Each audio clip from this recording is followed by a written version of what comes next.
Après Ouattara, le pouvoir doit revenir aux jeunes. Ouattara n'est pas un dictateur. Ces propos sont de notre invité du jour dans le cadre du plateau que nous offrons à chers tous, ivoiriens ou non. Pourvu qu'on ait un mot, une parole à libérer pour consolider les acquis, ouvrir des perspectives nouvelles en vue d'une Côte d'Ivoire émergente à l'horizon 2025.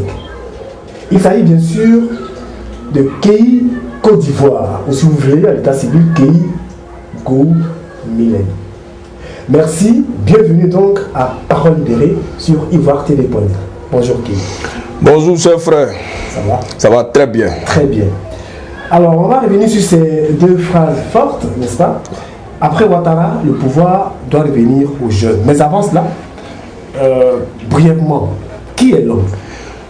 Merci pour l'opportunité que vous m'offrez.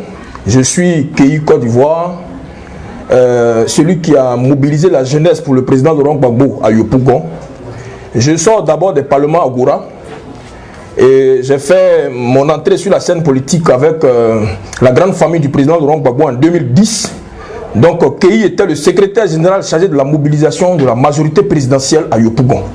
Donc tout ce qui était mobilisation au niveau de la majorité présidentielle à Yopougon, c'était moi, M. Kei. J'ai mobilisé pour Charles Bleu Goudé et j'ai mobilisé pour le président Laurent Gbagbo. Je suis Kei Côte d'Ivoire, mais mon nom à l'état civil c'est Kei Millen. Voilà, donc un peu ma présentation, voilà. D'accord. Tout ça a commencé quand, en 2010 seulement? Bon, il faut reconnaître que j'avais déjà des intentions de devenir maire de Yopougon. Donc, dans les années 2007, 2006, déjà, je tournais.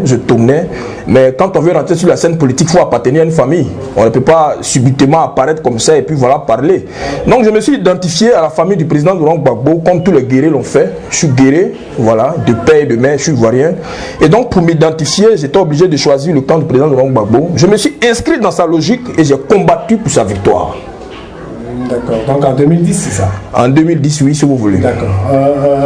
Attendant de parler, j'ai bien envie de demander ton âge. Oh, monsieur Kei veut réserver ça. Voilà, monsieur Kei veut réserver ça.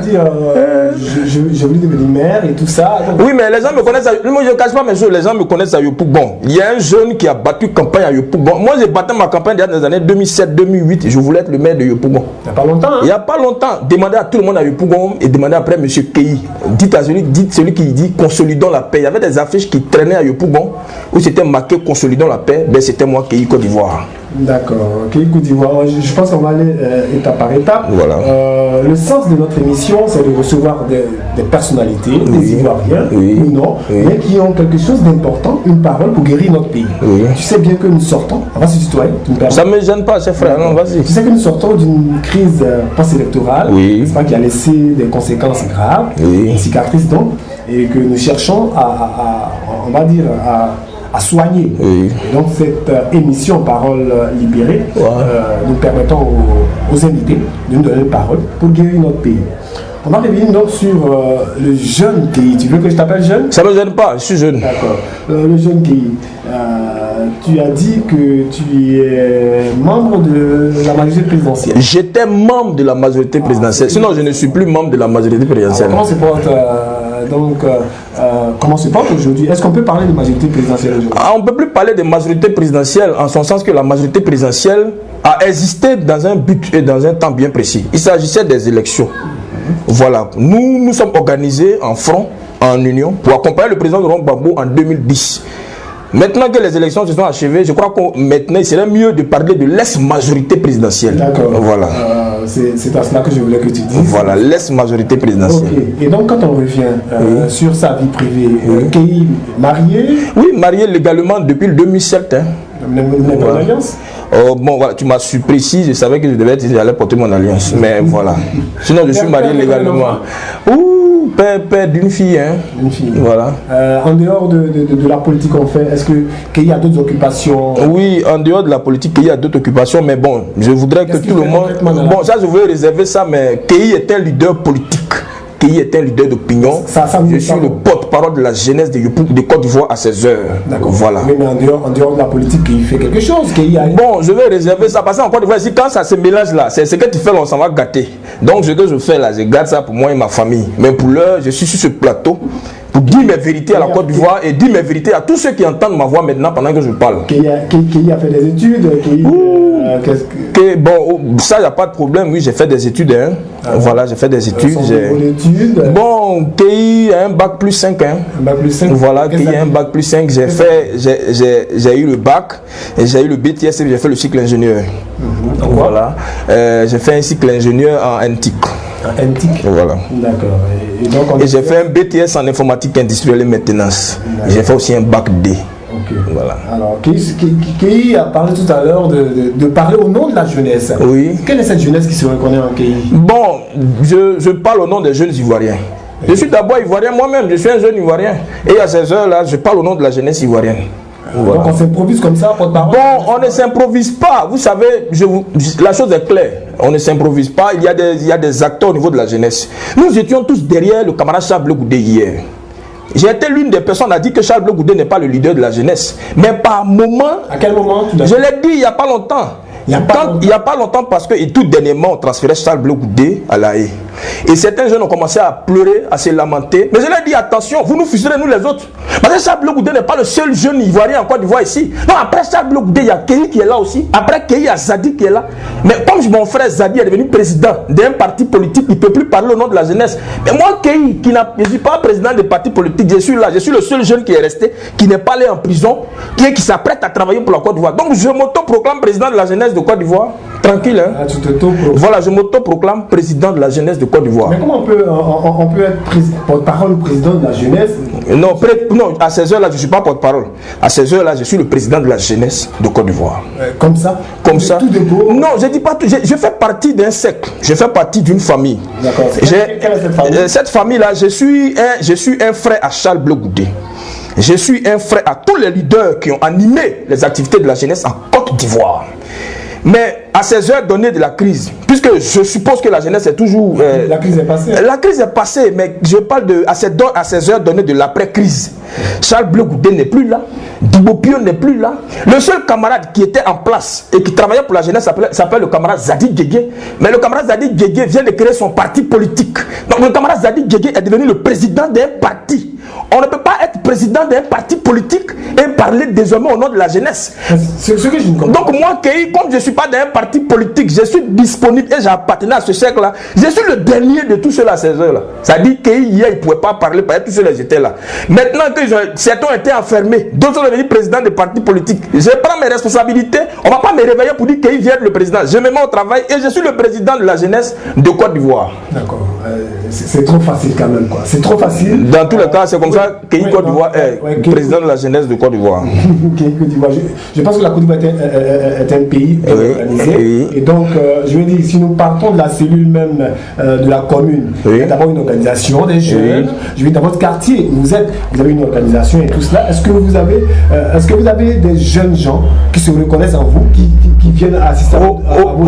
Ça, ce n'est pas comme ça. Je salue déjà tous les Ivoiriens qui m'ont apporté leur soutien depuis la France, depuis l'Allemagne, depuis même la Côte d'Ivoire. Ça m'appelle des Giglo, Adzopé. Ça m'appelle de partout. À partir de ma page Facebook, je suis le seul jeune Ivoirien qui a environ 121 000 abonnés avec qui je cause. Mais je vais vous dire, à ces heures données de la Côte d'Ivoire, moi, Kei, je pense que je suis, à ces heures-là, le président de la jeunesse de Côte d'Ivoire. D'accord, je pense bien qu'on ne se comprend pas, parce que faut pas prendre la Côte d'Ivoire pour, en guillemets, pour un bordel, c'est-à-dire on se lève et puis on se dit, bon, on s'autoproclame président, c'est ça qui envoie des frustrations. Oui. Hein, parce que tout comme vous, il y a d'autres jeunes qui sont là, qui ne se reconnaissent pas en vous, et puis vous dites que vous êtes le président, ça c'est pas du tout bien. Mais passons, quelle est votre relation avec le pouvoir en place? Vous savez, je voudrais revenir sur votre première question. Laquelle? À savoir si est-ce que je fais l'assentiment, est-ce que tout le monde est d'accord avec moi pour que je sois le président de la jeunesse de Côte d'Ivoire. En Côte d'Ivoire, si on ne demande pas permission à quelqu'un, je mets au travail, j'arrive. Je me mets au travail et je parle au nom de la jeunesse. Maintenant, pour rejoindre votre deuxième question, je n'ai aucune relation avec le pouvoir en place. Je reconnais que la Côte d'Ivoire est gouvernée. Parce que c'est aussi un problème que nous avons en Côte d'Ivoire. S'il y a une jeunesse qui ne reconnaît pas que la Côte d'Ivoire est gouvernée, et il y a une jeunesse qui reconnaît que la Côte d'Ivoire est gouvernée. Moi, Kei, je reconnais que la Côte d'Ivoire est gouvernée et je reconnais que la Côte d'Ivoire a un président. Ainsi, Je travaille pour le bonheur de la Côte d'Ivoire. Maintenant, quant à voir les relations avec eux, je crois que c'est sur le terrain qu'ils vont me faire appel. Mais je suis sûr que le président Alassane Dramane Ouattara me connaît. Je suis sûr que tous les membres du gouvernement me connaissent. J'ai même des amis du gouvernement qui sont amis avec moi sur les pages Facebook et autres, que nous croisons dans les rues. Mais pour à proprement dire parler des relations en tant qu'individu, non, je travaille pour la Côte d'Ivoire. Je crois qu'avec le résultat que ça va donner, les gens vont m'approcher, nous allons travailler ensemble. On ne va pas venir te prendre chez toi à la maison pour dire toi te voici. Mais non, mais la vie d'un homme là, la vie d'un homme se fait avec courage, se forge avec courage. Moi, Keï, je tape ma poitrine et je dis à partir de maintenant, je suis le leader de la jeunesse de Côte d'Ivoire. Je m'appelle Keï Côte d'Ivoire. Donc je m'auto-proclame. Maintenant, s'il y a quelqu'un qui veut m'apporter de la contradiction, on se croisera sur le terrain. Sur quel terrain? On va se croiser sur le terrain de la mobilisation, sur le terrain du travail pour la Côte d'Ivoire et le bonheur des Ivoiriens. Qu'est-ce que vous appelez travail? Qu'est-ce que vous entendez par travail? Écoutez, les jeunes ont été manipulés. Certains ne sont plus intelligents. Certains ont perdu leur intelligence. On a troqué leur intelligence. Des Ivoiriens ont été manipulés. Des gens ont pris des armes pour un individu. Nous avons pris au départ, hier, on pensait qu'on combattait pour la Côte d'Ivoire. Certains d'entre nous pensaient qu'ils combattaient pour la Côte d'Ivoire. Mais au finish, quand nous avons fait nos analyses, nous nous sommes rendus compte que nous avons été manipulés. Mais cette jeunesse qui a été manipulée, aujourd'hui qui se retrouve dans les prisons, cette jeunesse qui a été manipulée, aujourd'hui qui est en exil, cette jeunesse qui a été manipulée, qui ne mange plus et qui n'a plus d'emploi, a besoin d'un jeune pour parler en son nom. A besoin d'un jeune pour parler en son nom. Et je pense qu'à ces heures-là, le combat que je mène là, mes frères qui sont en prison sont d'accord avec. Et voilà pourquoi j'ai dit, je suis le porte-parole à ces heures et président de la jeunesse de Côte d'Ivoire. D'accord, je pense que les gens vous ont bien écouté. Ouais. Et puis, ils diront si vous avez raison ou pas. D'accord. Donc, en dehors du gouvernement en place, oui. Du pouvoir en place, vous êtes un ex-membre. Oui, vraiment, merci. Ex-membre de la majorité présidentielle. Je ne suis plus LMP, hein, voilà. Et quelles sont vos relations avec le FPI? Bon, c'est une belle question. À 2 mois de l'arrestation du président Laurent Gbagbo en Côte d'Ivoire, pendant que tout le monde n'était plus en Côte d'Ivoire, il y avait un jeune qui circulait et qui parlait de la réconciliation et qui parlait de la libération du président Laurent Gbagbo. C'est moi Keï. Les vidéos sont là. Allez sur YouTube, tapez Keï Côte d'Ivoire. Vous allez voir un jeune à 2 mois de l'arrestation du président Laurent Gbagbo qui sillonnait dans les rues. Vous pensez que si je ne suis pas un enfant de Gbagbo Laurent, je pouvais sillonner dans les rues à 2 mois de son arrestation où les FSI étaient partout dans les rues? Mais j'ai organisé des meetings, j'ai organisé des activités. Il y a des témoins. Mais ces meetings que j'organisais là, c'était pour remobiliser la grande famille du président Laurent Gbagbo, particulièrement la grande famille du Front Populaire Ivoirien. Mais pour répondre à votre question, quelles sont vos relations avec le Front Populaire Ivoirien? Le Front Populaire Ivoirien m'a insulté. Le Front Populaire Ivoirien m'a humilié. Le Front Populaire Ivoirien m'a chassé de ses rangs. Parce qu'au soir de la crise, le Front Populaire n'avait plus de siège en Côte d'Ivoire. Et les réunions du Front Populaire se faisaient au CNRD à Cocody. Je me souviens, lors d'une réunion où quoi Justin, qui est le responsable de la jeunesse, organisait, je me souviens, après mon intervention où je parlais de paix et de réconciliation, j'ai dit à l'Assemblée qu'il fallait que la jeunesse maintenant prenne conscience et se donne un nouveau schéma. J'ai dit qu'il était important que la jeunesse sorte de ce schéma qui s'inscrit dans la logique de l'équilibre de la violence et qu'il était important que le Front Populaire travaille maintenant pour la paix, que le Front Populaire travaille pour l'union. Mais ben voilà, j'ai été insulté pour ça, j'ai été chassé, on m'a traité de tous les noms, qui était vendu. Tu viens à la réunion du FPI et tu dis on n'a qu'à faire la paix Ouattara. On m'a insulté de tous les noms. Donc pour vous dire qu'à ces heures-là, le FPI, je n'ai aucune relation avec eux. Je les traite même de plaisantins. J'ai dit le FPI, ce sont des plaisantins. Quoi, Justin, c'est un palabreux qui n'a pas de force, c'est un plaisantin. D'accord, vous assumez vos dires. Hein. De toute façon, vous étiez au FPI. Est-ce que vous avez une carte du FPI? Voilà, c'est une grande question, c'est une belle question. En fait, nous avons milité. On ne s'improvise pas. J'ai l'impression que vous aimez vous improviser. Non, je ne m'improvise pas, mais je voudrais cadrer les choses un peu. Vous savez, en fait, il y a des personnes qui, simplement parce qu'elles sont amoureuses. Une question simple. Oui, allons-y. Vous êtes membre.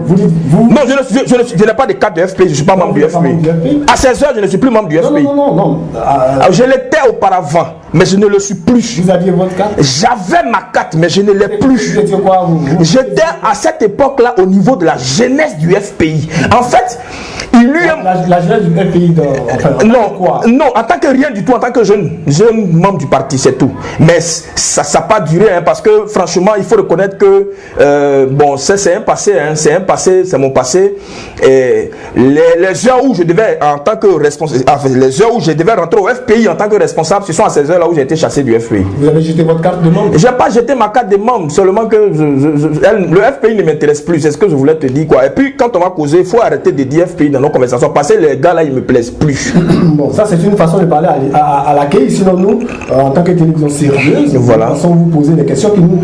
vous me mélangez au FPI même, ça me plaît pas. C'est vous qui êtes sorti. Voilà, je suis d'accord avec. Si vous faisiez au FPI, voilà, je ne vais même plus penser à eux-mêmes. Et avec le COGEP. Bon, franchement, j'ai jamais été au COGEP. J'ai frotté le COGEP. J'ai travaillé avec des éléments du COGEP. Mais quand tu as fait partie de l'administration du COGEP, bon, j'ai pas eu cette occasion-là. J'ai pas eu cette occasion. Bien évidemment, peut-être c'est mon ami Zadi Djedje et Poté Joël qui ont animé le COGEP. Mais moi, Kei, bon, ça m'a pas trop intéressé. D'accord.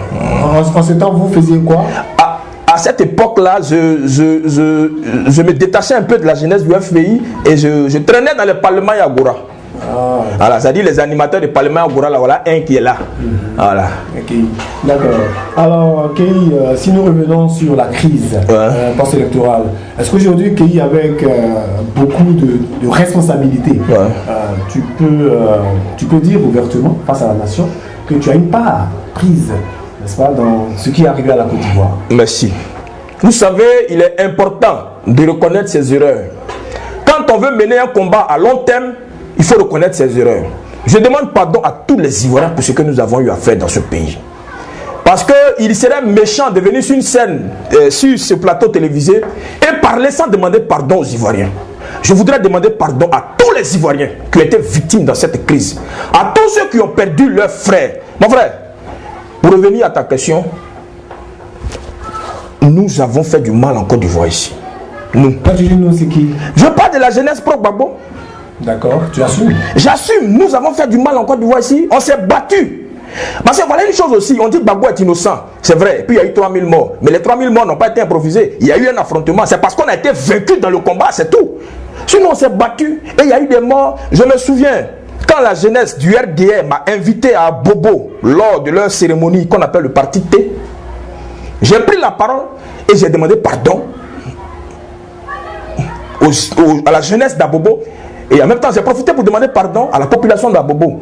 Dans cette crise-là, celui qui dit qu'il n'a rien fait là, c'est un méchant, c'est un menteur, c'est un manipulateur. On s'est battu. Mais c'est même le problème qui existe à ces heures, quant à nos prisonniers politiques qui sont en place. C'est parce qu'on a des dirigeants qui ne veulent pas demander pardon. On a des dirigeants qui refusent de demander pardon. Nous nous sommes battus avec quelqu'un. Et il nous a vaincus sur le terrain. Et ceux qui sont en prison, ce n'est pas des gens qu'on a attrapés dans la maison, on a mis en prison. C'est des gens qui avaient des armes dans la main. C'est des jeunes gens qu'on connaissait, qui se sont impliqués dans la cause du président de Laurent Gbagbo. Comme toi? Comme moi. Mais d'accord, mais toi tu n'es pas retrouvé en prison. Pourquoi je ne me suis pas retrouvé en prison? Parce qu'à deux mois de l'arrestation du président de Laurent Gbagbo, j'étais dans les rues en train de parler de paix et de réconciliation. Mais c'est ce que les gens veulent. C'est ce que le président Alassane Dramane Ouattara veut. C'est ce que tous les Ivoiriens veulent. Donc, mais si... Auparavant, tu as saisi des armes d'abord, tu as pris des armes. Non, voilà la différence. Voilà la différence. Kei, il est courageux. Hein. Moi, je suis courageux. Hein. Mais le courage de prendre les armes, là, ça m'a manqué. Je n'ai pas pris les armes. C'est toi qui as pris les armes, oui. Mais moi, Kei, je n'ai pas pris les armes. D'accord. Je n'ai pas pris les armes. Et... Mais en tant que leader, tu gérais ces personnes qui avaient... Je ne gérais pas ces personnes. Moi-même, j'étais victime de ces personnes qui avaient les armes. Voilà, j'étais victime. C'est-à-dire, on m'a... Si tu veux... c'est notre frère. Et puis les gens sont autour de moi, les calages se poussent dans mon cœur, je prie. Sinon, je n'ai pas pris les armes. Dieu est témoin, je n'ai jamais pris les armes. Mais j'ai condamné le fait que nous arrivions jusqu'à là. Voilà, j'ai condamné ça. D'accord, c'est pas parce que nous sommes à la télé que tu vas faire votre face. Hein? Non, je n'ai jamais pris les armes et j'ai condamné ça. C'est pas pour te dédouaner. Hein? Non, je n'ai pas pris les armes et j'ai dédouané ça. Et j'ai demandé pardon, j'ai condamné ça plutôt. Donc, avec le recul, comme je le disais tantôt, oui. Qu'est-ce qu'on pourrait faire pour éviter cette crise? Vous savez, Gbagbo, excusez-moi du thème, je ne suis plus pro Gbagbo, je l'étais. Je ne suis plus LMP, je suis maintenant pro Côte d'Ivoire. C'est pour cela que mon nom c'est Kei Côte d'Ivoire. Nous rentrions dans un combat, mais ça sert à quoi de faire de Ouattara un candidat et à la dernière minute donner les armes aux patriotes pour le combattre? Nous sommes allés à une élection, mais la crise que nous avons connue là, c'est une crise d'élection, c'est une affaire d'élection. Simplement, Gbagbo aurait dû partir quand il fallait partir. Mon président Laurent Gbagbo a préféré faire ce qu'on appelle la confrontation. Mais le jour où on l'a pris celui dans sa chambre, il dit cessons la belligérance, allons maintenant à la discussion. Donc on pouvait cesser la belligérance. Mais imaginez-vous, il serait faux de dire que nous n'avons pas pris les armes. Les armes sont venues nous trouver dans nos quartiers. On nous a envoyé les armes, on a réparti ça comme du pain. On n'a jamais eu travail. Hein. On ne nous a jamais appelé pour mettre notre nom sur les listes pour aller travailler. Hein. Mais on nous a envoyé des armes pour combattre. Et on nous a fait croire qu'on combattait pour une souveraineté. La souveraineté de la Côte d'Ivoire. Mais attends, la Côte d'Ivoire est souveraine. C'est maintenant que je me rends compte que j'étais manipulé hier. Aujourd'hui, en tant que jeune patriote, je décide de me mettre maintenant à la disposition de mon pays. La Côte d'Ivoire est là. C'est les hommes qui passeront. Nous, génération, ma génération qui est là, notre génération là, nous travaillons pour la paix. Nous refusons encore une fois de plus de prendre les armes pour qui que ce soit. Hier, nous l'avons fait pour le président Laurent Gbagbo. Des jeunes ont pris des armes pour le président Laurent Gbagbo. Encore dans ce pays-là, on ne prendra plus jamais les armes pour qui que ce soit. Parce que pour des raisons politiques, on ne va pas passer notre temps à nous exécuter. Ok. D'accord. Tantôt, je te demandais si tu avais pris des armes, tu m'as dit non. Non, je parle au nom de mes frères. Qui sont en prison. Mais quand je parle, je demande. Mais tu n'as pas décrié ça entre temps. Écoutez. Il fut... Tu es un leader, tu aurais pu dire... Mais quand Charles Blé Goudé, qui n'est pas le ministre de la Défense, dit aux jeunes gens... Il n'est pas le ministre de la Défense. Il n'est pas le ministre de la Défense. Écoutez... On l'appelle le général. Mais c'était du bordel. Comme vous l'avez dit tout à l'heure, c'est vous qui me prêtez le mot. Je ne te prête pas le mot, moi j'ai dit... Écoutez, Charles Blé Goudé n'était pas le leader de la jeunesse. Charles Blé Goudé était le leader d'une coalition de jeunes. Nous nous sommes approchés autour... Aujourd'hui, c'est moi qui... C'est pas... Écoutez, j'ai dit que je suis le président de la jeunesse, mais je sais qu'il y en a plusieurs. Voilà. Et je sais que c'est en travaillant que je vais mettre la différence. Mais le cas de Charles Blé Goudé, juridiquement, il nous a réunis au sein d'une coalition. Et nous avons travaillé. Mais quand Charles Blé Goudé, qui n'est pas le ministre de la Défense, lance un appel à la jeunesse pour dire à la jeunesse d'aller se prendre les armes, c'est ce que j'appelle manipulation. C'est à quel moment il a lancé cet appel? Mon cher frère, nous sommes tous en Côte d'Ivoire ici. Oui. Non, je vais bien le savoir. Moi aujourd'hui, ce qui est dans ma bouche là, je demande pardon pour mon frère Charles Blé Goudé. Non. Je demande pardon. Non, j'assume. Non, mais écoutez, Charles Blé Goudé a lancé un appel. Mais Charles Blé Goudé a lancé un appel à vous. Charles Blé Goudé a lancé. Mon frère, tu es bien, ça me plaît. Ce que tu fais là, c'est bien, mais il faut être dans la vérité. Oui, nous tous en Côte d'Ivoire ici, nous avons suivi les actualités, nous avons vécu les actualités. Mangou Philippe a reçu dans son bureau Dakouri Richard, a reçu Charles Blé Goudé et il a reçu l'artiste chanteur là qui fait les droits de la Serge Kassi. Ils sont rentrés dans le bureau de Mangou Philippe. C'est les trois là qui ont porté la nouvelle. Où Mangou Philippe a dit à ces trois là que le combat est perdu parce que il n'a plus quelqu'un derrière lui. Mangou Philippe a analysé la situation qui était en face de lui. Il s'agissait des hélicoptères français. Il s'agissait des chars onusiens, sans compter l'armée même qui était au Golf Hotel et qui faisait un mouvement sur la côte. Mais écoutez, avant que nous n'allions aux élections, Guy-Bafori Soro Guillaume avait une armée. Et ça, c'est une vérité. Guy-Bafori Soro Guillaume avait une armée. J'ai dit, voici des gens qui organisent une élection et qui ne prennent pas les dispositions pour cette élection. Mais en plus du fait de ne pas prendre cette disposition, reconnaissons que Ouattara a gagné ces élections. Ouattara a gagné ces élections-là. J'ai les preuves de ce que vous dites. J'ai les preuves de ce que j'ai dit parce que Gbagbo lui-même, demande à Gbagbo lui-même. Gbagbo te dira, je ne sais pas qui a gagné, mais recomptons les voix. Gbagbo il n'a pas dit qu'il a gagné, il dit recomptons les voix. Mais quelqu'un qui recompte les voix et qui s'assoit, c'est mauvais dans son sens que Gbagbo insultait l'ONU que lui-même il a appelé. Mais écoutez, l'ONU là, c'est pas improvisé dans le processus électoral en Côte d'Ivoire. C'est Gbagbo qui a dit à l'ONU, venez, vous allez superviser cette élection. Mais l'ONU supervise l'élection et l'ONU certifie la victoire de quelqu'un. Mais en disant non, en refusant le résultat qui est certifié par l'ONU, c'est un bras de fer que Gbagbo aura à faire. Mais nous sommes laissés manipuler et nous avons combattu l'ONU, nous avons combattu les chars onusiens, nous avons combattu la France, sans bien compter que nous avons combattu nos propres frères qui simplement voulaient le respect des urnes. Aujourd'hui, je demande pardon parce que cette résistance que nous avons fait en 2011 a fait assez de morts. Je vais plus loin pour vous dire qu'il y a des gens qui ne reconnaissent pas qu'il y a eu 3000 morts en Côte d'Ivoire. Pour eux, il n'y a pas eu de morts. Voilà. Et donc vous reconnaissez qu'il y a eu... Moi je reconnais qu'il y a eu des morts. Et même je dis il y en a eu plus même. Il y a eu plus que 3000 morts. Voilà. Je pense que nous sommes trop allés dans la crise post-électorale. Voilà. Et j'ai bien peur parce que par moments nous sommes passés du coq à l'âne et ça fait que nous n'avons pas bien centré le débat. Voilà. Je voulais qu'on revienne tout simplement sur la commission Vérité et Réconciliation avec juste un mot là-dessus. Bon, en fait, je voudrais que les Ivoiriens m'écoutent. La commission Réconciliation que Bani dirige est d'abord une structure de justice, mais qui n'est pas pénale. En fait, c'est une justice en réalité. Parce qu'on ne va pas à la réconciliation sans restituer ce qui a été pris, la dignité des hommes et autres consorts. Je souhaite, je ne vais pas me prononcer en réalité sur son résultat, mais j'ai dit haut le cœur à Bani parce que ce n'était pas facile pour Bani de s'adresser aux Ivoiriens. Après plus de 3000 morts, chacun a voulu récupérer Bani. Chaque camp a voulu récupérer Bani. Mais Bani n'a jamais voulu travailler pour le RDR. Bani n'a jamais voulu travailler pour le FPI. Aujourd'hui, j'ai dit Bani, il a eu raison d'exister parce qu'il était important aussi de donner l'impression qu'en Côte d'Ivoire, ici, il y a une structure qui écoute les gens. Sinon, Bani, là, tout le monde sait qu'il est impuissant. Mais il était là néanmoins pour donner l'impression que quand même les Ivoiriens devaient s'exprimer, s'écouter. Aujourd'hui, moi, Kei, je souhaite que tout le monde ne regarde plus vers Bani, mais que tout le monde regarde vers la CPI et que tous les auteurs de ces morts-là aillent répondre de leurs actes à la CPI. D'accord. Et donc, pour son second mandat, je reviens là-dessus. Le cas Bani ne m'intéresse pas trop. Je souhaite que tous les Ivoiriens regardent à la CPI maintenant. Parce que dès l'instant où Bleu Goudé est parti, dès l'instant où Gbagbo Laurent est parti, je crois que Charles Konan Bani n'a plus rien à dire aux Ivoiriens. Il est important que tous les... On avait deux possibilités de se réconcilier. Mais Charles Konan Bani, par moment, j'ai envie de lui dire félicitations, même s'il n'a pas atteint ses objectifs. On avait deux possibilités de se réconcilier. On avait soit le pardon, ou soit la justice. Combien d'Ivoiriens qui ont accepté de demander pardon? Tu as déjà vu Afin Guessan demander pardon? Afin Guessan là, lui là, il a raison, hein? Tu as déjà vu Afin Guessan demander pardon? Mais Afin Guessan s'en fout de ceux qui sont morts. Afin Guessan s'en fout de ceux qui sont en prison. Afin Guessan là, lui s'en fout. Lui, son problème là, c'est ça dit d'organiser les meetings et puis dire Ouattara est un animal. Ça dit Afin Guessan, c'est son rôle qui est là. Mais à ces heures données de la crise là, je crois qu'il serait mieux de laisser Bani de côté. Parce que Bani a dit aux gens de demander pardon. Ouattara a demandé pardon aux Ivoiriens. On dit pour Ouattara là. Mais Ouattara a organisé des rencontres avec le peuple de l'Ouest. Ouattara est allé à l'Ouest pour croiser son peuple. Et avant de prendre la parole, Ouattara a demandé pardon aux Ivoiriens. Mais quand Afin Guessan organise ces activités là, si c'est pour ne... il a deux choses qu'il dit. Le gouvernement de Ouattara est maudit.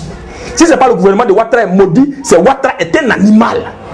Bon, juste pour vous dire que l'assiette du FPI est une assiette pourrie d'injures. D'accord, vous assumez tout ce que vous dites hein, en tant que leader, leader de votre parti. Vous ne m'avez pas dit donner le nom de votre parti. Non, je ne suis pas d'un parti politique. Leader d'une jeunesse. Je suis leader de la jeunesse de Côte d'Ivoire. Leader de la jeunesse de Côte d'Ivoire. Voilà. Bon, en fait, au niveau, j'ai créé ce qu'on appelle le groupe KI. Le groupe KI. Le groupe KI, et le groupe KI est animé par les jeunes. Ainsi, les jeunes Ivoiriens. Quels jeunes Ivoiriens? Mon frère, il faut me demander, tu as combien de personnes? Quels jeunes Ivoiriens? Mais les jeunes Ivoiriens, c'est Dalois, c'est Gagnois. J'ai beaucoup de personnes hein, que je profite en même temps que je salue là. Qu'ils vous salue, mes chers amis. Je leur ai dit de suivre l'émission, donc ils me suivent en direct actuellement. Maintenant, s'il y avait un téléphone ici, il allait te prouver que les jeunes qui sont derrière moi sont nombreux. Voilà. D'accord. KI est seul, il a un bureau. Bon, KI au départ, oui, j'ai commencé doucement. Vous savez, il est un peu difficile en Côte d'Ivoire ici de dire que Gbagbo nous a manipulés. Il est très difficile de dire aux jeunes gens que Gbagbo nous a manipulés. Prenons notre destin en main et demandons pardon pour nos fautes. C'est ce combat que je suis en train de mener, mais progressivement les jeunes me combattent, ça m'insulte, mais en même temps aussi j'ai des adhérents. Les gens m'appellent pour dire ah Kei, tu as raison, hein. Où on est arrivé là, Gbagbo n'est pas là, prenons notre destin en main. Alors les gens qui me rejoignent un peu, voilà. Et donc vous êtes au nombre de combien? Bon, je couvre la Côte d'Ivoire. Je suis à près de je couvre la Côte d'Ivoire. J'ai pas encore les statistiques exactes de ma jeunesse, mais je couvre la Côte d'Ivoire. Et je compte même vous inviter dans mes tournées à venir. Voilà.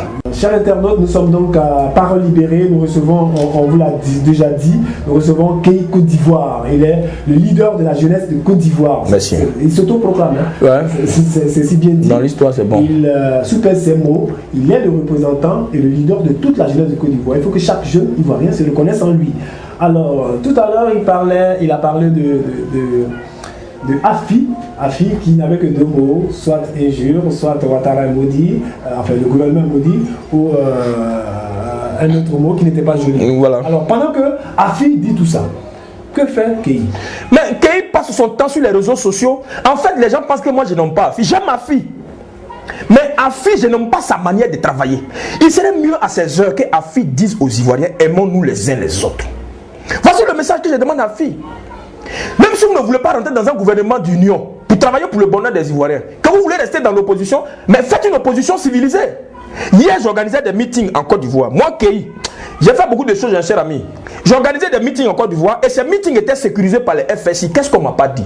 Toi, tu organises meeting et c'est FSI qui te sécurise. Juste pour vous dire que le FPI ne reconnaît pas que la Côte d'Ivoire est gouvernée. C'est ça qui est le problème.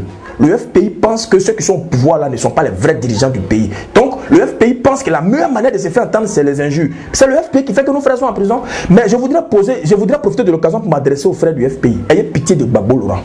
Ayez pitié de Mme Simone Yves Gbagbo qui est au nord du pays. Ayez pitié de tous ces jeunes gens que vous avez manipulés qui sont en prison. Travaillez maintenant pour la paix. Pour ne pas que la libération soit vue comme une erreur. Travaillez pour la paix. Pour que ces jeunes gens qui ne sont plus capables de circuler, qui n'ont plus d'emploi, pour que ces jeunes gens-là aient de l'emploi. Pour que ces jeunes gens qui ont été... Parce qu'il y a des gens qui sont sortis de leur maison depuis le 11 avril, depuis le mois d'avril, pour combattre pour le président Laurent Gbagbo. Ils ont tapé leur poitrine et ils ont dit que Gbagbo Laurent incarne la souveraineté de la Côte d'Ivoire. Ils sont sortis de leur maison, ils ne sont jamais rentrés jusqu'au jour d'aujourd'hui. Ces jeunes gens, certains sont morts, certains sont dans les prisons. Je pense qu'à ces heures, le rôle du FPI, c'était de mettre le profil bas et de discuter avec le pouvoir tout en prônant la paix et la réconciliation. Mais hélas, nous avons un FPI qui fait le bras de fer. Ouattara maudit, Ouattara n'est pas comme si c'est là. Il n'y a pas de bénéfice d'État.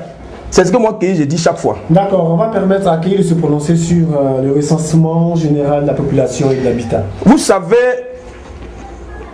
je demande à ce que la loi s'applique encore. Parce que l'appel d'Afin Guessan n'est pas seulement un boycott, mais c'est un appel à la désobéissance. C'est-à-dire Afin Guessan dit aux Ivoiriens de désobéir au gouvernement. Afin Guessan dit aux Ivoiriens de désobéir à l'appel du gouvernement concernant le recensement. Mais Kéhi, tu as été recensé? Moi j'ai été recensé. Bon, en fait, tu t'es fait recenser? Je ne me suis pas fait recenser, c'est ma famille, mais je crois qu'aujourd'hui je vais me faire recenser parce que chaque fois qu'ils viennent, moi je ne suis pas là. Et aujourd'hui je vais me faire recenser. Mais j'encourage le recensement. J'encourage le recensement et le recensement s'inscrit dans le cadre du développement. On ne peut pas développer une population sans connaître son nombre. Et donc, concernant le recensement, franchement, je suis partant, je suis d'accord et j'invite tous les Ivoiriens à aller se faire recenser. D'accord. Donc pour toi, la position du FPI par rapport au recensement n'est pas une bonne position? Le FPI, c'est devenu un parti voyou. C'est devenu un parti à risque. C'est-à-dire au FPI, tout le monde n'est pas loin de la prison.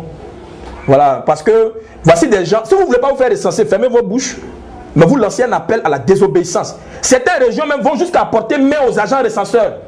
Tu as les preuves de ça? J'ai les preuves, mais écoutez, allez-y sur ma page, allez voir les preuves. Il y a des photos, allez-y sur ma page, allez voir dans l'ouest du pays, juste à la descente vers Grand Laou, San Pedro ou autre, des agents recenseurs sont chassés. Et tout près de Gesco, tout près là, on chasse des agents recenseurs parce qu'on estime que c'est les... Bon, ce sont les représentants de Ouattara, donc on les chasse. Je pense que Afin Guessan ne maîtrise pas ce qu'il fait. Ok, revenons un peu au présidentiel 2015. Oui. Alors, la candidature unique du président Ouattara, est-ce que vous êtes pour? Bon, je voudrais d'abord me prononcer sur ça, mais en même temps ne pas aller loin. Parce que il faut pas déjà acheter un poisson qui est dans l'eau.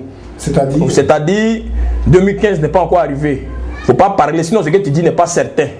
Je crois qu'en 2015, on va apprécier et on verra qui on va soutenir. Mais pour l'heure, là, je pense que Ouattara vraiment est bien parti. Parce que tous ceux qui sont en train de faire palabre là, je ne pense pas qu'en 2015 ils pourront battre campagne à Korogo ou à Bonoa ou bien. Mais écoutez, si vous passez votre temps à insulter et avoir beaucoup de prisonniers politiques, mais est-ce que vous allez aller aux élections dans ces conditions-là? Donc je sais, c'est clair qu'en 2015, le FPI n'aura pas le courage de dire qu'ils sont candidats. Ça c'est clair. Maintenant, s'ils disent qu'ils sont candidats, c'est que vraiment c'est un parti qui est prêt à faire palabre. Parce que je ne vois pas les gens du FPI aller rentrer au nord facilement. On est dans un pays de démocratie, mais c'est pas faux. Quand nous sortons d'une crise, il faut demander pardon aux victimes avant de venir leur parler d'une candidature. Donc, moi, Kéhi, je ne suis pas trop d'accord que le FPI revienne au pouvoir, mais à moins qu'il change d'attitude. Voilà. Non, je n'ai pas demandé si le FPI venait au pouvoir. Je vous ai dit qu'il y a des présidentielles, des élections présidentielles en 2015. Oui. Quel est votre avis là-dessus? Et puis bon. Oui, aujourd'hui en Côte d'Ivoire, nous avons deux grands partis. Et j'ai dit qu'en 2015, moi, j'aurai l'occasion d'apprécier. En 2015, là, je vais apprécier et je vais voir qui je vais voter. Sinon, pour le moment, là, je ne peux pas dire en 2015, voilà mon choix, voilà mon choix. Mais j'ai dit à ces heures-là, Ouattara est bien parti pour avoir un deuxième mandat parce que lui, au moins, il travaille pour les Ivoiriens. Il y a une contradiction. Hein. C'est-à-dire revenez un peu à ce que vous dites. Vous dites Ouattara c'est fini, Gbagbo c'est fini, Bédié c'est fini. Il faut que le pouvoir appartienne à la jeunesse. Et maintenant je vous demande. Oui. Mais Ouattara est bien parti.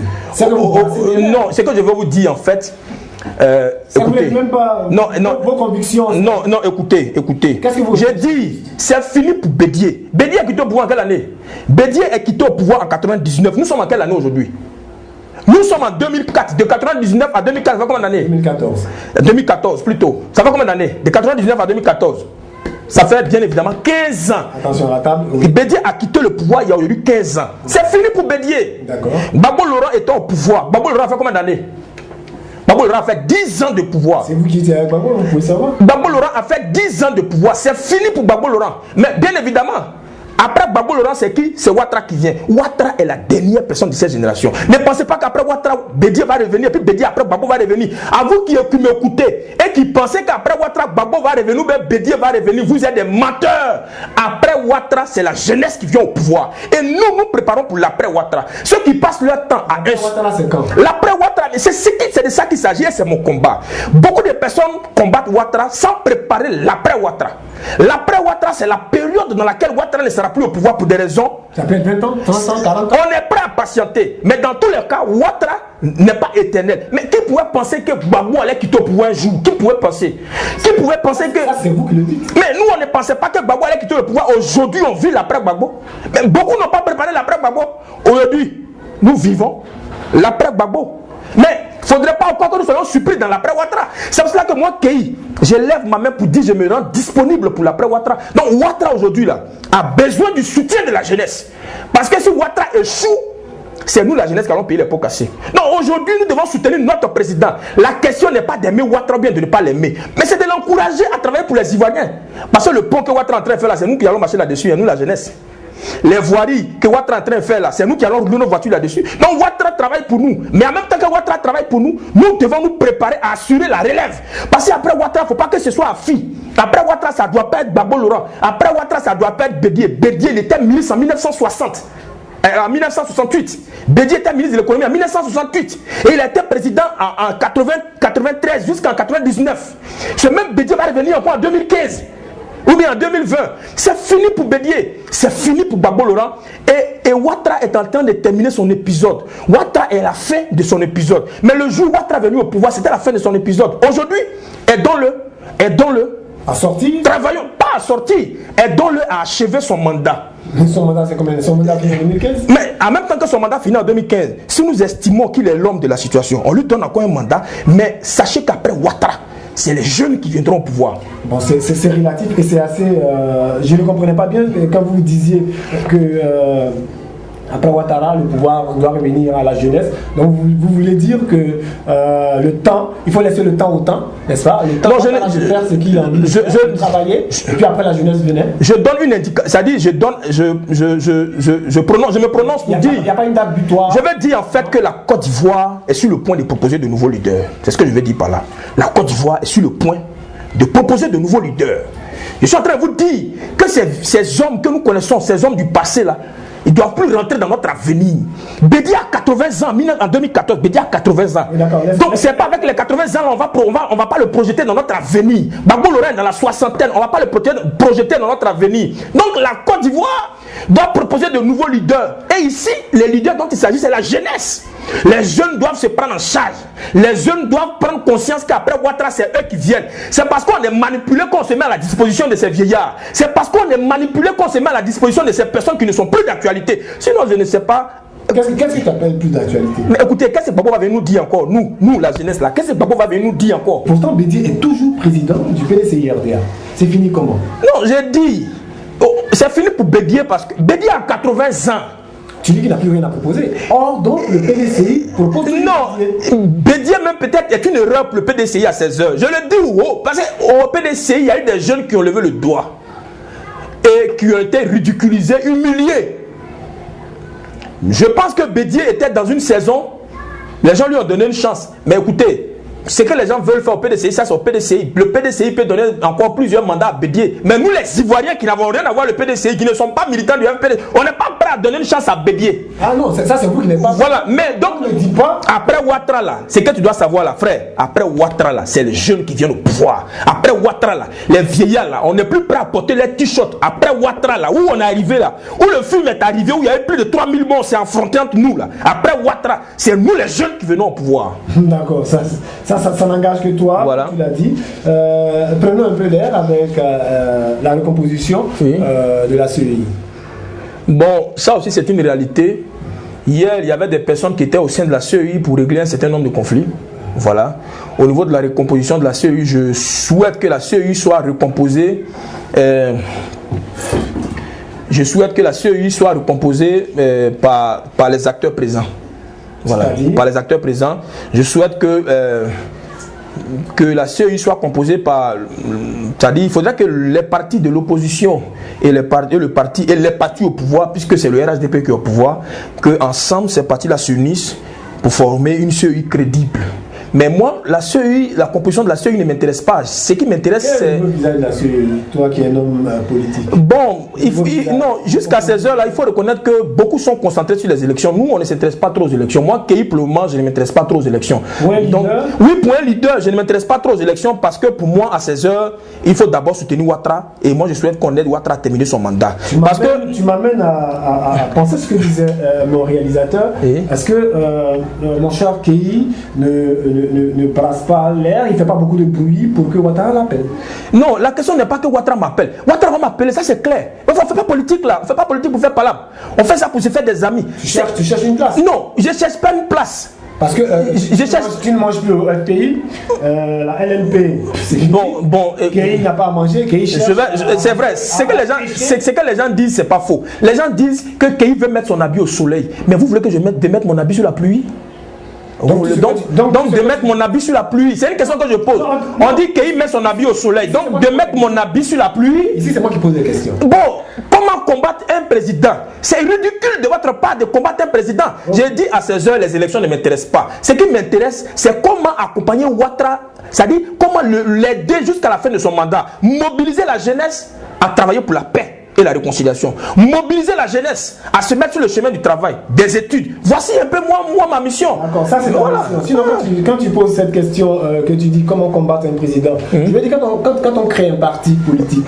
Je ne parle pas en tant que représentant des partis politiques, je parle en tant que jeunesse de Côte d'Ivoire. Donc je ne peux pas venir là et dire Ouattara n'est pas comme ça, Ouattara n'est pas comme ça. Si je parle la parole, c'est pour dire au président Ouattara, voici ce que la jeunesse recherche, voici ce dont elle a besoin. Ça m'amène à demander quelle jeunesse. C'est toute la jeunesse. C'est toute la jeunesse de Côte d'Ivoire. La jeunesse est compartimentée. La jeunesse, il y a la jeunesse du FPI, il y a la jeunesse du RDR, oui. La jeunesse de c'est quoi, MFA. Bon, en fait, écoutez, hier, bon, d'accord, donc je parle de la jeunesse. En fait, écoutez, hier il y avait. Tu représentes quoi, au fait? Je représente d'abord. Ce qui est intéressant, je représente d'abord une jeunesse. Laquelle? La jeunesse du groupe. Non, la jeunesse du groupe. Non, la jeunesse du groupe Keï. Cette jeunesse n'a pas de poids, tu as bien raison. C'est une jeunesse qui sort de nulle part. C'est une jeunesse qui sort de nulle part, comme David est sorti de nulle part pour devenir roi. Nous pensons qu'à ces heures, c'est nous qui avons fait palabre hier avec nos frères. Mais quand on se battait sur le terrain, les gens ne nous ont pas identifiés. Hier, quand moi, mes jeunes frères avec les armes, on ne les a pas identifiés. C'est pas aujourd'hui que nous prenions la parole, nous allons dire que nous sommes qui. Mais il n'y a pas quelqu'un qui vient s'arrêter devant moi pour dire que tu es qui. Franchement, il n'y a pas un homme qui vient s'arrêter devant moi pour dire que tu es qui. Donc je parle au nom de la jeunesse de Côte d'Ivoire, au nom de moi, ma jeunesse de Côte d'Ivoire. Maintenant, si tu te reconnais dans mon combat, tu es ma jeunesse. Si tu veux combattre Ouattara, c'est que tu es dans l'autre jeunesse. Si tu veux aider Ouattara, si tu veux soutenir le président Ouattara, alors tu te reconnaîtras dans mon combat. Parce que moi, je dis à ces heures, laissons Ouattara travailler. Si Gbagbo n'a pas eu à travailler pendant longtemps, d'après Gbagbo, s'il a été empêché, il faudrait que nous aussi, à notre tour, nous soutenons Ouattara. Ce n'est pas nous qui allons soutenir Ouattara. Il n'y a pas de bénéfice d'État. Venir dire à la une Ouattara, il n'y a pas de bénéfice. Nous, la jeunesse, là, on apprécie ce que nos aînés font, mais en même temps, on soutient le président Ouattara. Et ça, je suis clair là-dessus. Je soutiens mon président. D'accord. Il faut soutenir ton président de la République. Ton président aujourd'hui, c'est Ouattara. Voilà. N'est-ce pas? Et donc, je pense qu'il serait intéressant, plus intéressant de militer pour la jeunesse RJL. Bon, c'est plus facile. En fait, vous ne comprenez pas le sujet. Je comprends bien le sujet. Écoutez, je suis en train de parler en tant que jeune patriote. Je parle comme quelqu'un qui aime son pays.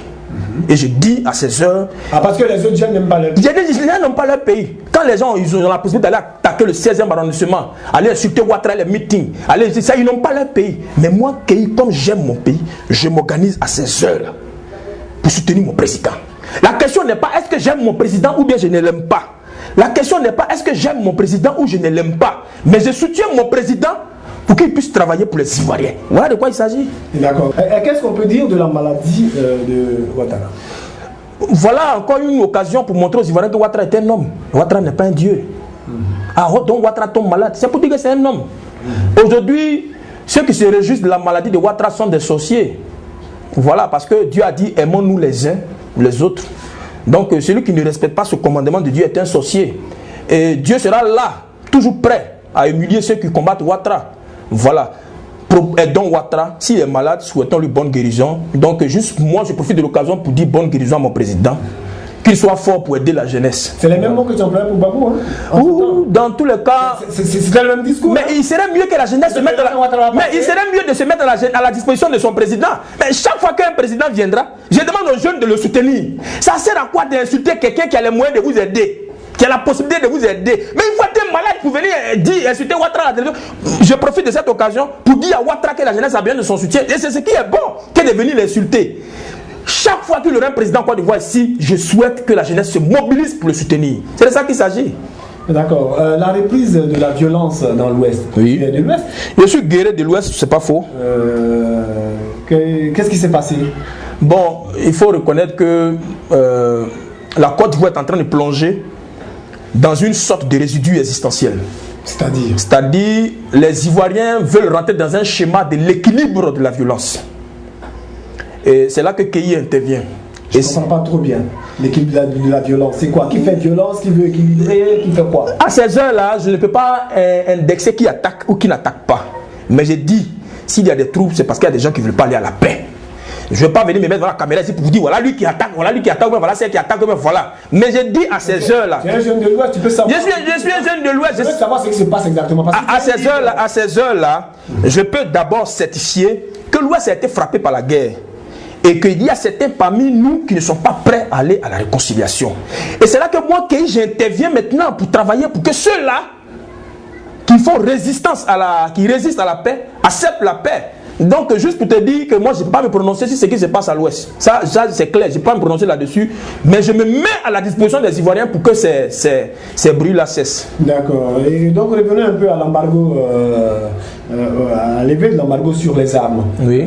Quel est ton avis? C'est une bonne chose? Mais attendez, aujourd'hui, le président Ouattara est en train de repositionner la Côte d'Ivoire dans le Conseil des Nations. Aujourd'hui, la Côte d'Ivoire est vue d'un bon oeil. Hier, notre président qui sortait de crise a occupé le poste de président de la CEDEAO. Et aujourd'hui, grâce à son travail qu'il a eu à faire, le monde entier nous fait confiance. Donc pour vous dire que je suis d'accord avec la levée de l'embargo. Voilà. C'est une bonne chose que la Côte d'Ivoire se réorganise militairement. Parce que, et qu'on achète des armes. Mais il faut acheter des armes. On ne va plus se battre entre nous, mais il faut protéger la Côte d'Ivoire contre d'autres envahisseurs. Donc il est bon que la Côte d'Ivoire... D'ailleurs, même félicitations à ceux qui ont levé cet embargo, parce qu'ils avaient levé cet embargo dans le souci d'empêcher les Ivoiriens de s'exécuter. Parce que si hier les armes rentraient en pagaille, je crois qu'on allait avoir plus que 3000 morts. Parce que chaque femme et chaque frère allait avoir une arme dans sa main et on allait avoir un décompte de près de 19 000 morts. Là où il y a eu 3000 morts, je crois que c'est une bonne chose. Malgré l'embargo, il y a toujours des victimes, oui. Des armes, des prises d'otages, des tueries, des attaques dans les rues. Oui, mais il faut reconnaître que... Est-ce à dire que la sécurité est un problème en Côte d'Ivoire? Non, il ne faut pas dire que la sécurité est un problème, parce que je salue déjà le ministre. C'est une question à laquelle je vais répondre aussi. Je dis, il faut saluer d'abord l'effort du ministre de l'Intérieur. Il y a toujours des grains pourris dans chaque assiette, en son sens que ceux-là, ils font leur effort pour sécuriser le pays. Ils font leur effort. Mais nous avons toujours des délinquants qui se retrouvent dans les troupes militaires. Vous savez que la MAC a été cassée dans la crise. Donc, il y a des gens qui ont défendu Ouattara. Mais dans l'origine, ils sont des bandits, des délinquants, des voyous. Je profite pour lancer l'appel au président et au ministre de l'Intérieur et leur dire de prendre leurs responsabilités parce que la jeunesse, la population ivoirienne est victime de ces gens de personnes-là. Donc, mais à proprement dit, nous avons la paix. C'est plus comme avant hier où il y avait des bruits de fusils. Franchement, de nos jours, nous avons la paix. La sécurité est totale. D'accord. Avant d'arriver sur le dernier point, on va se séparer. Je voudrais te demander, est-ce que c'était sérieux ta candidature C'était sérieux? C'était sérieux, en son sens que j'ai été trahi par le FPI. Parce que j'avais rédigé ma lettre de parrainage et que j'avais déposée.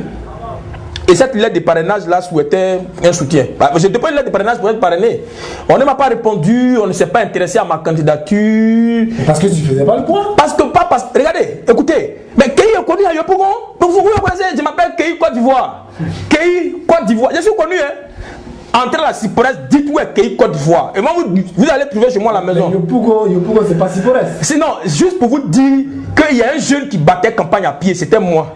J'ai battu campagne à pied pour être le maire de Yopougon. Mais je n'ai pas gagné parce que c'était une période où tout le monde était fâché et que le candidat, bon, être candidat, c'était être d'accord avec Ouattara. Je leur disais non, que ce n'est pas parce que je suis d'accord avec Ouattara, mais je veux une place pour vous aider. Bon, là, les gens n'ont pas cherché à comprendre ça, donc j'ai été un candidat malheureux. Il paraît, enfin, nous avons appris comme ça qu'il a eu plein d'argent avec Doucouré, tout cela. Bon, ça, les gens peuvent dire tout ce qu'ils veulent. Même il y en a qui disent que j'ai eu milieu avec Ouattara, il y en a qui disent que je mange à Ahmed Bakao. Mais c'est mon souhait même de manger à eux. Où je suis arrêté là. Mon souhait, c'est qu'ils m'appellent parce qu'on est des frères. Et dans un esprit de réconciliation, il faudrait qu'on accepte de s'asseoir et de se partager les biens. Parce qu'une partie de la population ne va pas se retrouver les biens et puis une autre va se priver des biens. Dans un esprit de réconciliation, il faut qu'on se partage les choses. Donc moi, qu'il ne comptez pas sur moi pour insulter Doucouré.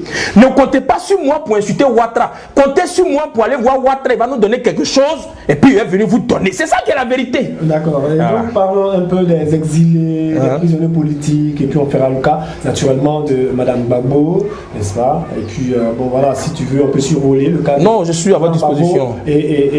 Ça me fera beaucoup plaisir. Bon, la question est quel est mon point de vue sur les prisonniers politiques et les exilés. Ce que je voulais vous dire, c'est en cela que je voudrais vous dire même que Ouattara n'est pas un dictateur. Oui, je dis au fond que Ouattara n'est pas un dictateur. Aujourd'hui, on traite Ouattara de dictateur parce qu'on a des exilés, parce qu'on a des prisonniers politiques. Ouattara n'est pas un dictateur, on s'est battu à lui. On était dans une logique de combat. Et nous avons été vaincus dans le combat. Nous avons perdu le combat. Et sur le terrain, il y a des gens qui ont été attrapés avec des armes. Il y a des gens qui ont été attrapés avec des armes. Quand tu dis qu'il y a des gens qui ont été saisis avec des armes, oui. Tu assumes? Mais écoutez, j'assume. D'accord. Il y a des gens qui ont été attrapés avec des armes. Il y en a qu'on a attrapé, qu'on a intercepté au niveau de San Pedro qui sortait, qui allait au Libéria. On a attrapé des gens avec des armes. Ceux qui n'avaient pas. Mais qui était victime aussi. Il était dans la peur, en train de manger la kéké avec Coco. On était dans une situation pas possible. À Yopougon? À Yopougon, bien évidemment, chef frère. Je n'ai pas quitté Yopougon. Je suis l'une des personnes. C'est moi qui ai appelé mon frère Magui Le Toka et qui ai dit à Magui Le Toka, il faut déposer les armes. J'ai été l'une des personnes à dire à Magui Le Toka que le combat est perdu. Et Magui Le Toka a dit, ah petit frère, on vient d'attraper Gbagbo Laurent. À ces heures-là. Mais ça c'est le 11 avril, mais avant ça... non, je ne pouvais pas intervenir parce que c'était à une époque, il te suffisait de parler, contrairement tu mourais. Tu ne peux pas tomber dans une bande de miliciens et puis dire, vous la déposez les armes, tu es mort. Et moi, comme j'aime vivre, j'ai préféré les laisser faire quand eux-mêmes ils vont voir que c'est fini. Mais aujourd'hui, pour revenir aux prisonniers politiques, pour revenir au cas Simon Névé Gbagbo, il s'agit de demander pardon à Ouattara. C'est tout. Demandons pardon à Ouattara. Laissons l'orgueil de côté. Aujourd'hui, la Côte d'Ivoire, il y a un problème. Les gens sont orgueilleux. Moi. Mais les gens, ils ont oublié qu'on les a fait pomper à Korogo. Ceux qui disent moi, là, ils ont pompé hier à Korogo. Vous voulez les films ou bien vous voulez qu'on parle? On va parler, hein. Mais on les a vu pomper ici. On les a vu pomper. Afin Guessan, il pouvait s'arrêter hier. Il a pompé à Korogo. Aujourd'hui, il a oublié. Mais Afin Guessan, c'est quelqu'un qui est peut-être méchant. Il serait mieux qu'Afin Guessan travaille pour la paix. Je parle en même temps des prisonniers politiques. Les prisonniers politiques aujourd'hui sont conditionnés par la stratégie politique du FPI. Les prisonniers politiques sont moi qui ici je viens sur la scène, que je travaille, c'est pas que mon travail n'aura pas de poids, mais les gens attendent beaucoup du FPI. C'est pour ça que quand je parle à vous, je dis FPI. S'il n'était pas aussi important que ça, s'ils n'étaient pas importants, je n'allais pas dire FPI. Mais je dis FPI chaque fois que je parle, parce que tout est bloqué à leur niveau. Peut-être que la Côte d'Ivoire va s'assortir, peut-être arriver un moment où Ouattara va prendre la hauteur, et Ouattara va libérer ses frères, et c'est mon souhait. Mais à ces heures-là, il s'agit de demander pardon. Il faut voir Ouattara aller sur le milieu demander pardon à Ouattara pour Madame Simon Névé Gbagbo. C'est ce qu'ils n'ont pas fait pour Charles Blé Goudé, parce qu'Afin Guessan veut rester seul au pouvoir. Afin Guessan veut diriger le pouvoir sans eux. Afin Guessan là, il est content quand Charles Blé Goudé est là, et il souhaite même le départ de Madame Simon Névé Gbagbo dans ses propos. Parce qu'il y a les non-dits en politique. On dit, c'est pas ce que je veux, mais ce qu'on fait là, c'est ce que ça traduit. Il serait mieux qu'à ces heures-là. Avant même de tomber sur les élections de 2015, que le FPI, la grande famille du président Laurent Gbagbo, aille s'humilier devant Ouattara et demander pardon. Celui qui demande pardon ne veut pas dire qu'il est coupable. C'est parce qu'il pense aux Ivoiriens. Il faut aller demander pardon. Demander pardon à Ouattara pour tous les prisonniers politiques, pour tous les exilés. Je crois que Ouattara a commencé à faire son effort en libérant les gens par vague. Mais tout le reste là, demandons pardon à Ouattara pour que leur libération ne soit pas vue comme une erreur et que leur libération soit vue comme une chose positive. Ok, chers amis internautes, nous voici donc au terme de cette émission. Mais on ne peut pas libérer notre invité sans toutefois lui demander de donner sa parole, de libérer sa parole pour une Côte d'Ivoire en paix, pour une Côte d'Ivoire juste, pour une Côte d'Ivoire émergente pour les années 2015. Je profite de l'occasion pour dire aux Ivoiriens qu'il est temps d'aller à la réconciliation, qu'il est temps d'aller à la paix, qu'il est temps de cultiver les asseyons-nous et discutons. Quittons dans le schéma des injures, quittons dans l'équilibre de la violence, travaillons pour la paix. Le président Ouattara à ses heures est le président des Ivoiriens. Soutenons-le pour le développement de la Côte d'Ivoire. Tout en le soutenant, je demande aux jeunes gens de se préparer. Parce qu'après Ouattara, c'est nous qui venons. C'est pour cela que nous devons travailler pour la paix et la réconciliation. Il faudrait que moi, je sois capable d'aller au nord du pays. Il faudrait que toi aussi, tu sois capable de venir à l'ouest et circuler dans toute la Côte d'Ivoire. C'est ça, la nouvelle Côte d'Ivoire. Travaillons pour le nouveau citoyen. Donnons-nous des chances de réussite en prenant la paix. Que Dieu vous bénisse. Je vous remercie. D'accord, c'est sur ces paroles qu'on va boucler cette émission. Réalisation Stéphane Guessin, assisté de Mano Hilaire Yao. J'étais là pour conduire cette émission Parole Libérée. Nous avons comme invité Kei Côte d'Ivoire, ou si vous voulez bien, Kei Go Melen ou Kei Melen. Il a été là pour vous dire sa part de vérité pour la Côte d'Ivoire. Merci. Voilà. À très bientôt. Ok, merci cher frère. Voilà. Ok, merci beaucoup. On a ça. Et bonne chance. Merci frère. Vous l'avez découvert ici. Que vous avez découvert Ivoire TV.